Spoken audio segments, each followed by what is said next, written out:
अस्सलामु अलैकुम वरहमतुल्लाहि वबरकातुहू। कुर्बानी हजरत इब्राहीम अला नबीना अलैहिस्सलातु वस्सलाम की सुन्नत है।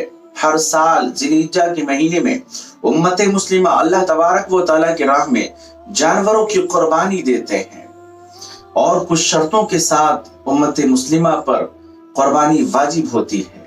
यानी अगर किसी के पास 52.5 तोला चांदी है या 52.5 तोला चांदी खरीदने का उनके पास पैसा है या इतना सामान है उनके पास कि जिससे 52.5 तोला चांदी खरीद सकते हैं तो उस शख्स पर कुर्बानी वाजिब है। याद रखिए, सामान जरूरत से जायद हो जो इस्तेमाल ना होते हो उनकी कीमत, मिसाल के तौर पे 2 घर है, एक घर वो अपने इस्तेमाल में ला रहा है वो, लेकिन एक ऐसा ही है जिसको वो अपने इस्तेमाल में नहीं ला रहा है, अगर उनकी कीमत 52.5 तोला चांदी को पहुंच जाती है तो उन पर कुर्बानी वाजिब हो जाती है।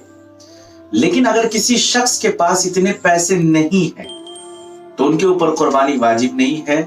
मिसाल के तौर पे 1 लाख रुपए है लेकिन 2 लाख रुपए उसके ऊपर कर्ज है। अगर वो अपने 1 लाख रुपए से कर्ज अदा करता है तो उनके पास कुछ भी नहीं बचता है, तो उनके ऊपर कुर्बानी वाजिब नहीं है। या इसी तरीके से उनके ऊपर 90,000 रुपए का कर्ज है और 1 लाख रुपए है तो वो 90,000 अदा करता है तो 10,000 ही बचता है।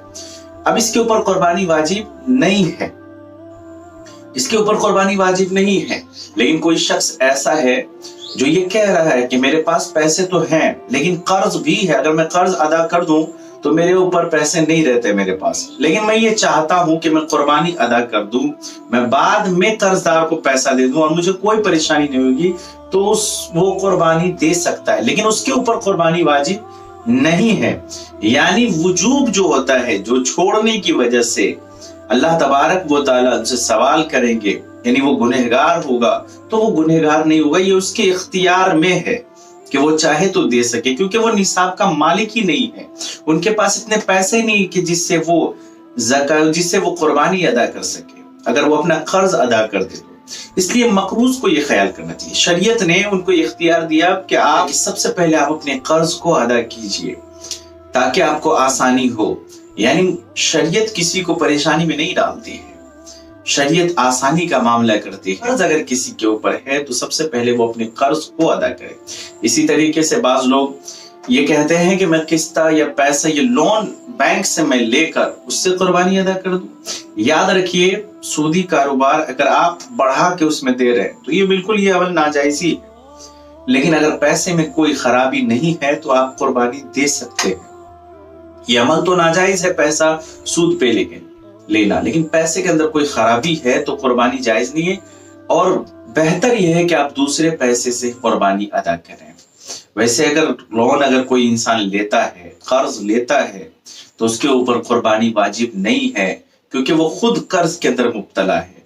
और कुर्बानी होती है कि जब इंसान के ऊपर कोई कर्ज ना हो, किसी तरीके से जरूरत से जायद उतने पैसे उनके या उतना सामान है जिसकी कीमत 52.5 तोला चांदी को पहुंच जाती है, फिर उसके ऊपर कुर्बानी वाजिब है।